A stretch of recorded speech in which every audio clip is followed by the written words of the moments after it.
భారత test captain Shubman Gill England గడ్డపై అదరగొడుతున్నాడు. Edgbaston వేదికగా ఇంగ్లాండ్తో జరుగుతున్న రెండో టెస్టులో గిల్ అద్భుతమైన సెంచరీతో చెలరేగాడు. ఆరంభంలో వరుసగా వికెట్లు కోల్పోయి కష్టాల్లో పడిన టీమిండియాను జైస్వాల్తో కలిసి గిల్ ఆదుకున్నాడు.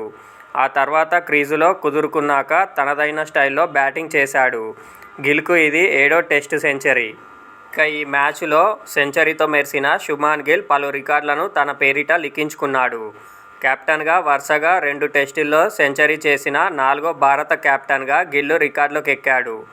ఇంతకుముందు విజయ్ హజారే, సునీల్ గవాస్కర్ టెస్టు కెప్టెన్లుగా మొదటి 2 టెస్టుల్లో 2 సెంచరీలు చేయగా విరాట్ కోహ్లీ వరుసగా 3 మ్యాచుల్లో శతక్ కొట్టాడు. అదేవిధంగా ఇంగ్లాండ్లో 2 సార్లు టెస్టు మ్యాచ్ మొదటి రోజే సెంచరీ చేసిన తొలి భారత ఆటగాడిగా గిల్ చరిత్ర సృష్టించాడు. ఇప్పటివరకు ఏ భారత ఆటగాడిగా ఈ ఫీట్ సాధించలేకపోయారు.